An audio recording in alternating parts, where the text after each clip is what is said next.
Welcome back, everybody. I hope you're all doing well. This video is for AP Physics 2. So just make sure if you're having to watch this on YouTube or whatever in my uploads, just make sure you're AP Physics 2. This is the welcome back video for AP Physics 2. You guys are going to continue to learn.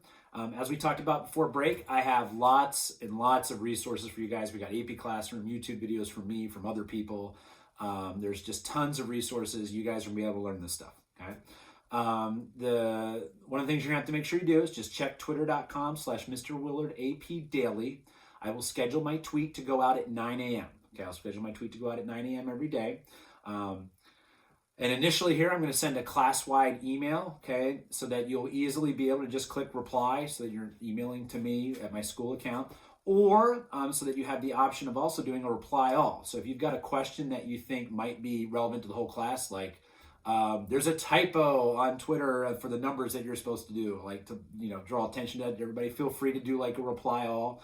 Or if you're having some sort of issue with something on the Google Drive folder and you think other people are having it too and I can help everybody, just shoot, that's fine, do reply all. Or if you just want the question to me, just do reply, that works as well. Also with that, that email to everybody, if you haven't swapped info with people at some point during the course, probably you have. I think just about everybody's worked in a group at some point. But if you haven't, okay, you'll get the emails of all the students there, and you can email them individually and say, hey, what's your FaceTime number or your phone number or your Xbox Live gamer tag or however you are going to communicate to other students to work through the assignments, okay? I would highly recommend having at least one other person that you can work on the problems with, and then if you can do like a video conference, FaceTime type of deal, that's the best case scenario. Obviously, don't meet together. Don't get together.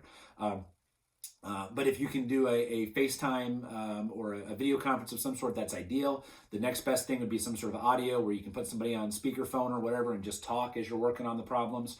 But really try not to do these problems on your own. You really still want to do these problems in groups. But virtually, not in, don't actually meet up. Okay, that would be bad. All right.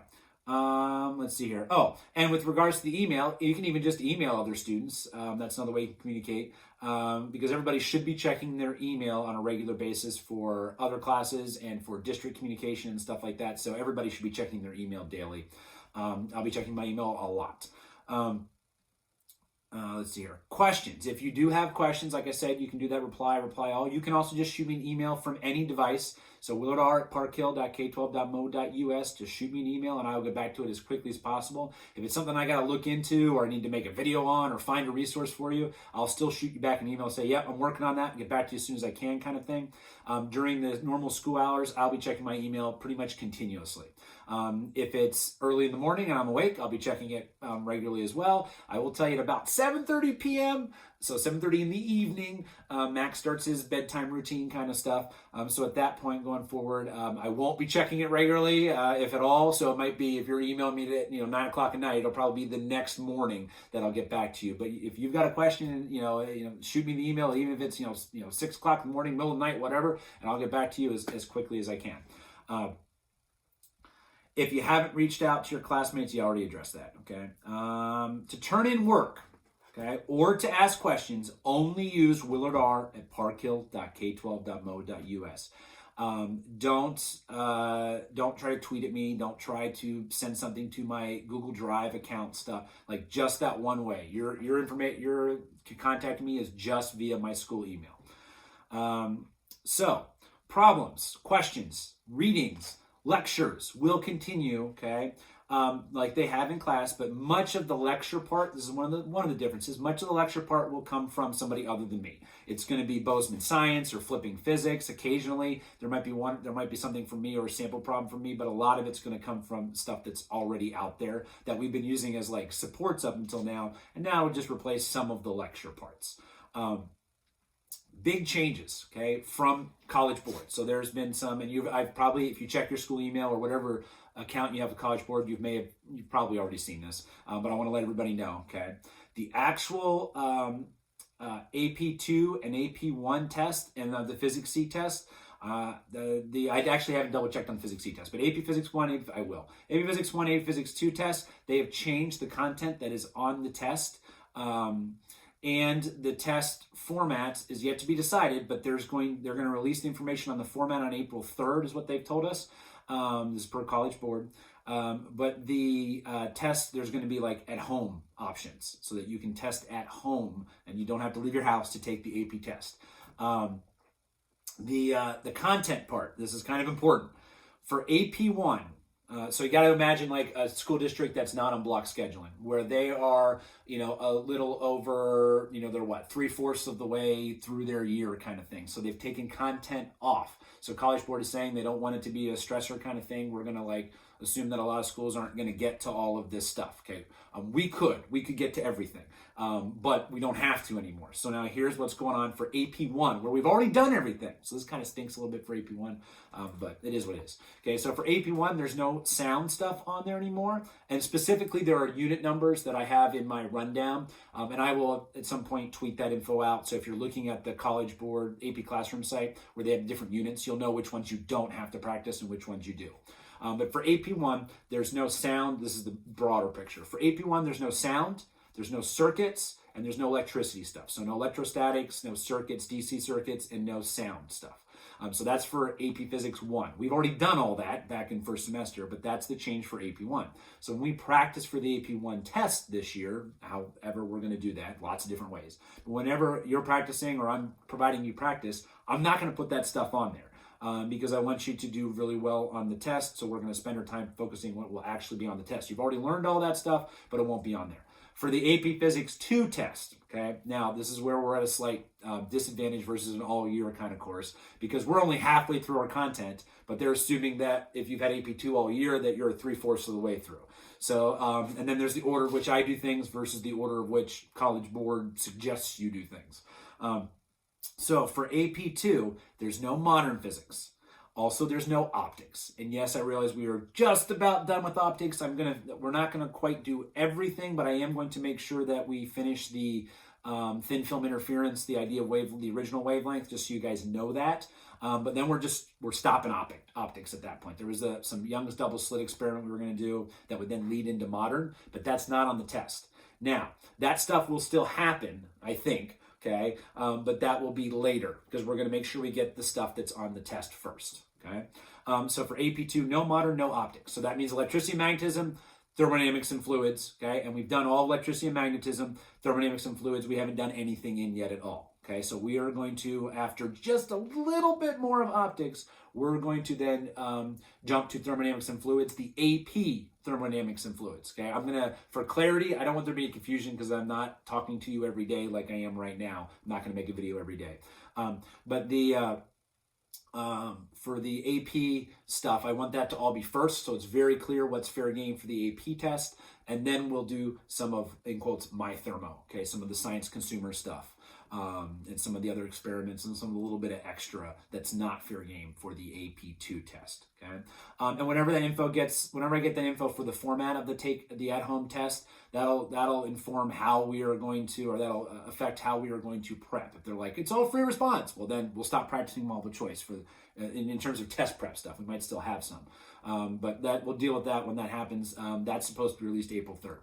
All right, some other changes to the course. This is not from College Board, okay? So we're not gonna have the. I don't have all my supplies of stuff here, so we're gonna have some. You're not gonna be able to do that. You're not gonna be able to do the full-fledged labs kind of stuff or activities. So we're gonna have some at-home experiments, okay, where there'll be options of something you can do. Some of these will tie directly to AP. Some of them will tie into my thermo that we'll get to eventually. And then others are sort of replacing discrepant events. But a lot of these might not be discrepant necessarily. But it just depends. Depends on if you've seen it or done it before. So we are going to have some experiments at home. Okay. If at any point there's some reason you can't do one of these, like you don't have I'm going to give options. But if you don't have one of the options available, just shoot me an email as soon as you realize that. And I'll find something else. Okay. I'll work with you to figure out something you can do to try to be in the same ballpark of ideas, or it might just be a flat out replacement for it if it's more of like it's supposed to be replacing a discrepant event type of thing. All right. So, yep. All right. So I already mentioned we're stopping optics and we're temporarily skipping. We were pretty much done anyway, but we're skipping modern going straight to content that will be tested on, okay? And then likely after the AP test or somewhere down the line, we'll go in and do all that stuff that we were still going to do in a different type of format, okay? And we will also, because electricity and magnetism will now be even more important. It was already super important, but now it's just that and thermodynamics and fluid stuff. That means electricity and magnetism is going to, I would assume, be weighted even more. Hopefully they'll tell us the weighting of this stuff, but we're going to brush up on electricity and magnetism at some point as well too before the AP test, more than we would normally because it's the percentages on there. I think they haven't released any of that yet. All right. So your first assignment here, okay? I want you to email me. Let me know how you're doing. And then there's some additional stuff that you're going to attach to the email. Okay, so quick heads up. I just want to make sure everybody can email me and that everybody's all right kind of thing. And then the additional thing you're going to do, and this will be on Twitter, okay? I'll recap this briefly on Twitter as well when I tweet out the assignment part, okay? Is that you need to have a couple of options here when we do these at-home experiments. You can take a picture of it. That's fine. And the camera on here is sufficient. If it's easier to use your phone or something, go for it. But I mean, you can just set this, point it at whatever you want to take a picture of, set it down, do the thing, snap a picture, okay? Or you can hit record on here and get a quick video, okay? And then for the picture, that should be easy to attach to the email of the thing you're going to do. If it's a video and it's really short, go ahead and attach to the email. Just be aware that if it gets over a certain size, I forget what our district limit is, you'd have to provide like a link to the email. And you can link to it on YouTube, Google Drive, Microsoft SharePoint. I don't care, just as long as when I can see whatever it is that you did. Okay, and if there's a problem, I'll let you know. Don't worry, I'll reply and say, hey, I can't access that. Send it another way, kind of thing. Okay. And for your first at-home experiment, some of you have probably done this if you had one of these, at least if you've had regular physics, and many of you may have just done this in middle school science or elementary school science or whatever, okay? But this is something that will tie into our thermodynamics and fluids, my thermodynamics and fluids, eventually, okay? So you got two options for this at-home experiment. Let me get this out of the way here. I got a bunch of junk here. All right, let's get it. All right. Not the 2 liter. Get that out of the way. I found a back corner of my what I call my bat cave, my one of my basements. All right, there's a bunch of stuff I moved down here so that I have my resources ready for whenever I need them. Okay, so this is not the refraction thing that we did before. Okay, so one option that you can do, okay, you've probably done this hundreds of times, okay, but when you've done this hundreds of times in restaurants, you probably weren't asked to take careful observations. So for this one, if you choose this option, you will need to have a straw, okay, or something of a, I'm trying to think if no, that won't work. It pretty much needs to be a straw. Yeah, it's got to be basically a straw. If you don't have a straw, there's another option coming up in a minute where you basically just need a glass of water, okay? All right. So what you do is you put your straw into the water, put your finger on top of the straw, and then pull it out, okay? So you, again, just put the straw in the water, finger on top of the straw, pull this out, okay, all the way, like I don't want to actually do it, all the way like out to here, okay? And then you'll take your finger off the straw. And what I want you to do is, again, a picture or a quick video of that. And then you need to have, I forget, let me check here. You need to have at least 5 observations. So if you're doing a video, you could say them out loud. That'd be fine to count them off, like observation 1, 2, 3, 4, 5. Or just put them in the email, okay? So where you're sending me the link or attaching the picture.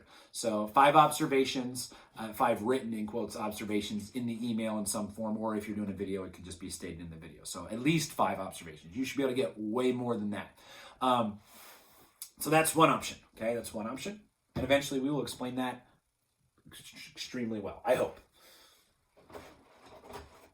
All right, now, the other option, I don't have any index cards here at home. So normally I would just go grab some junk mail, but getting the junk mail, I don't know how long it can survive on the surfaces and all that, what the most recent research is showing. So just to play it safe, I just went and got a cardboard box. But you could use an index card for this next one. You could use junk mail. The junk mail has been sitting around for a long time. You could use index card. You could use really thin cardboard, or if you got some cereal, usually a bag in here. Even if you're temporarily just cut out something that can be like a very thin index card. So I'm going to go ahead and do that. This was from our recycling bin. Not a huge Chex fan, but Max loves it.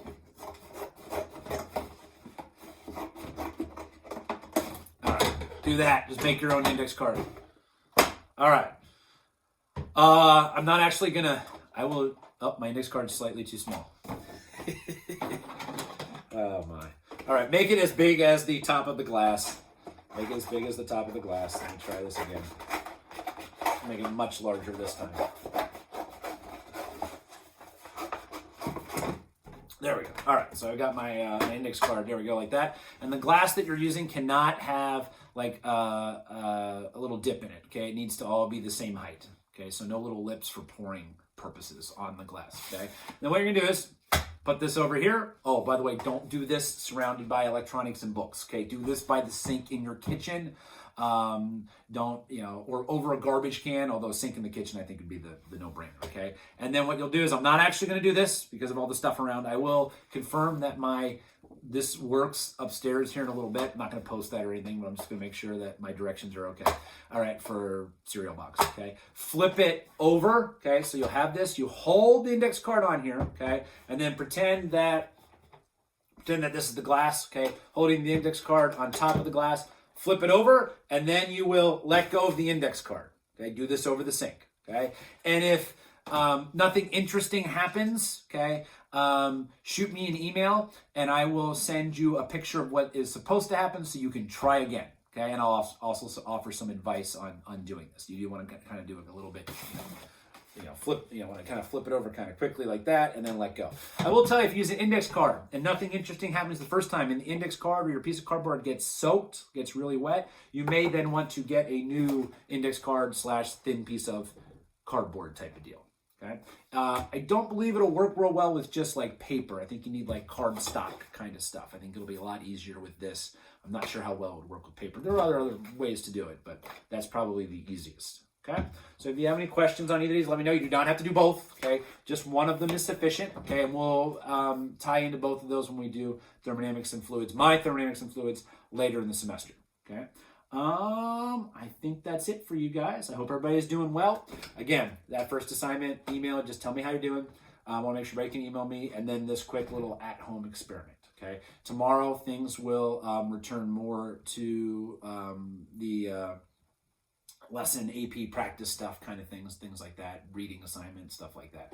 Also, the heat rant, I'm going to see if I have an old video of the heat rant or not, even though the heat rant is my thermo. I am going to put the heat rant at the beginning, hopefully here if all goes well, because of the, you're going to see the word heat a lot, and I don't want you to get all messed up for the rest of your life on the heat nonsense, okay?